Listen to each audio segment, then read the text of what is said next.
আমাদের সবার মতো একটা ধারণা আছে যখন যে ন্যাশনাল টিমে থাকে না সে থাকলেই মনে হয় আমরা জিতে যেতাম। ধারণাটা ভুল, জিততাম না।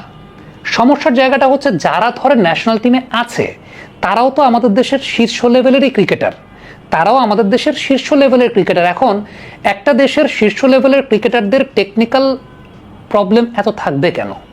মানে আমার কেন আসলে বলতে হবে যে ওই প্লেয়ারকে আমরা প্রত্যেকটা সিরিজেই, ওয়ান ডে বলি টি20 বলি, আমরা ব্যাটিং অর্ডার নিয়ে কমপ্লেন করি, আমরা এই প্লেয়ারকে কেন নিয়েছে সেটা নিয়ে কমপ্লেন করি, প্লেয়ারকে কেন নেয় নাই সেটা নিয়ে কমপ্লেন করি, কিন্তু আমরা কখনো এই জিনিসটা বলি না যে মূল বিষয় যেখানে ফোকাস করা দরকার যে প্লেয়ারদের টেকনিক্যাল আপগ্রেডেশনটা কেন হচ্ছে না।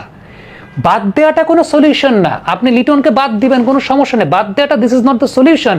বাদ পড়ার পর কি করবে সে? বাদ পড়ার পর সিস্টেমটা আসলে কি, হাউ টু কাম ব্যাক, কার সাথে কাজ করবে, ক্রিকেট বোর্ডের অর্গানোগ্রামটা আসলে কিভাবে তৈরি করা আছে, এ টিমের ফিক্সড কোচিং প্যানেল আছে যারা সারা বছর এ টিমের প্লেয়ারদেরকে নিয়ে মানে ন্যাশনাল টিমের শ্যাডো টিমটাকে নিয়ে কাজ করবে। একটা তো বাংলাদেশ টাইগার্স নামে একটা প্রোগ্রামের কথা বলা হয়েছিল যেটা বছরে 1 মাসের জন্য একবার হয়। এটাই কি আসলে উদ্দেশ্য ছিল বাংলাদেশ টাইগার্সের? এটা তো উদ্দেশ্য ছিল না। যখন বলা হয়েছিল সেটা তো পুরো বছরব্যাপী ট্রেনিং চলবে একদম টপ লেভেলের কোচদের আন্ডারে। যখন ন্যাশনাল টিমে প্লেয়ার্স ভ্যাকুয়াম পড়বে, ন্যাশনাল টিম থেকে প্লেয়ার বাদ গিয়ে ওইখানে যাবে, ওইখান থেকে প্লেয়ার ন্যাশনাল টিমে আসবে। ব্যাপারটা তো সেটাই হওয়া উচিত। Same thing goes for HP. ধরেন আজকে মাহফুজ রাব্বির মতো একজন অলরাউন্ডার যে আমাদের এইচপি সার্কিটে একটা সিরিজ খেলেছে, হোয়াটস নেক্সট? তার টেকনিক্যাল আপগ্রেডেশনটা আমরা আসলে কি করছি? আমাদের এই জায়গাটা কারা করাচ্ছেন? ওই জায়গাটার কোচিং প্যানেলটা কেমন? কাদেরকে আমরা সেই জায়গাটা অ্যালোকেট করছি?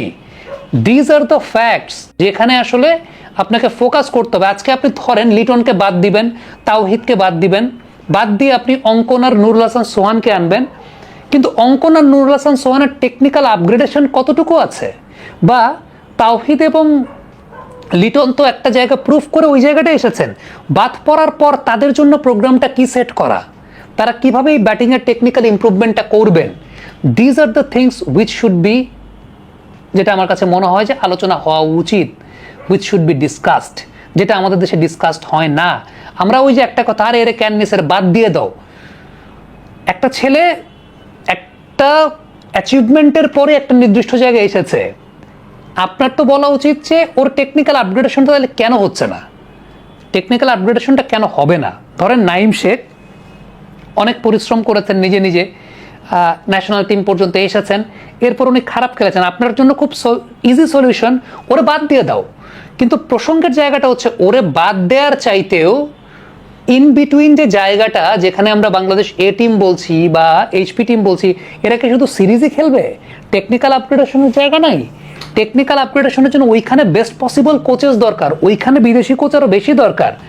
ইনফ্যাক্ট যদি কোনো ব্যাটিং কনসালটেন্ট থাকেন টপমোস্ট পর্যায়ে, তিনি উপর থেকে নিচের সব কিছুকে দেখবেন, প্রোগ্রামগুলো সেভাবে সাজানো দরকার।